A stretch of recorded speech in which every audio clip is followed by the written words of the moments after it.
Student, we will start fourth chapter of ninth class. This is linear equation in two variable. आपका chapter क्या है? linear equation in two variable.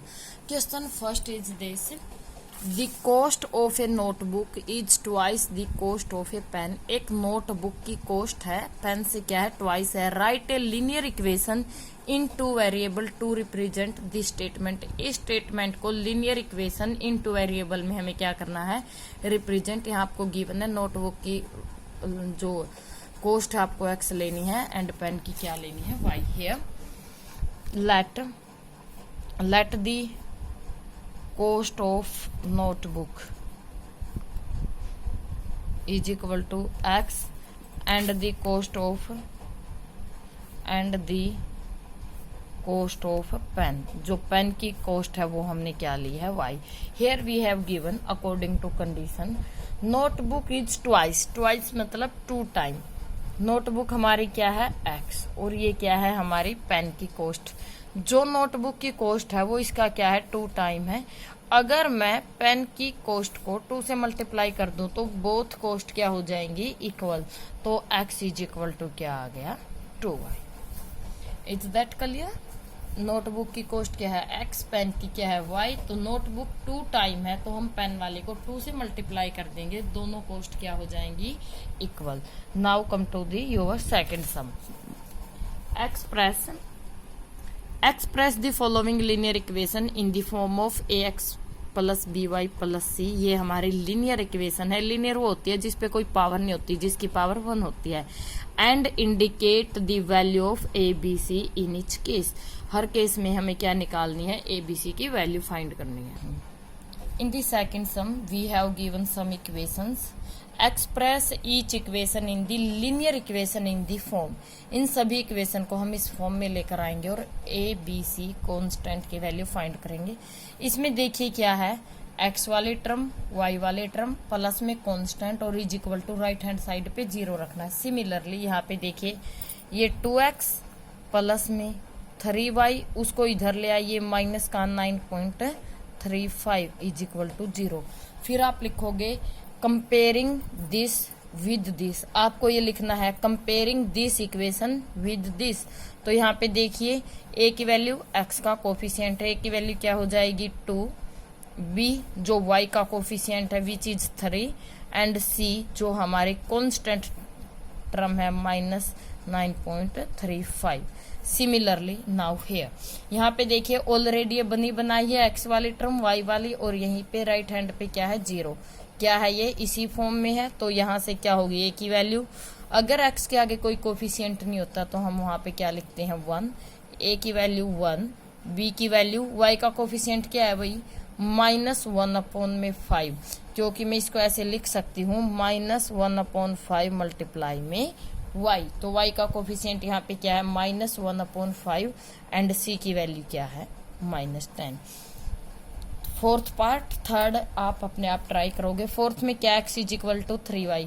First में इसको इस type की बनाती हूँ.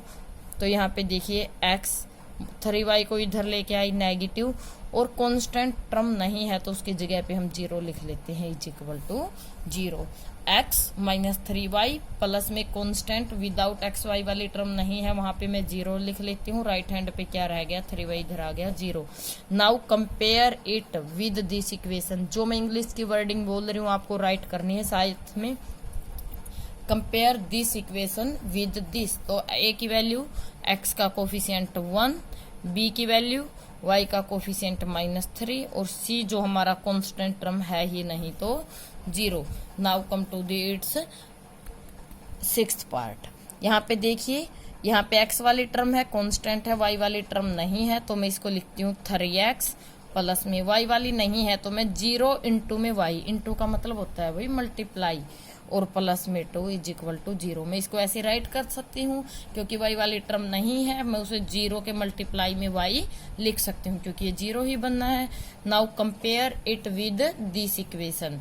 आपको ये वाली इक्वेशन हर पार्ट में लिखनी है. हेयर a का कोफिशिएंट x का कोफिशिएंट a की वैल्यू विच इज 3, b y का coefficient 0 plus is equal to and c is positive 2।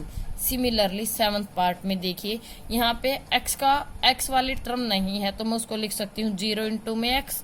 जो भी टर्म नहीं है x वाली नहीं y वाली आप कॉन्स्टेंट उसी को 0 लिख लेना, प्लस में y माइनस में 2 इज इक्वल टू 0। सबसे आगे x फिर y फिर कॉन्स्टेंट।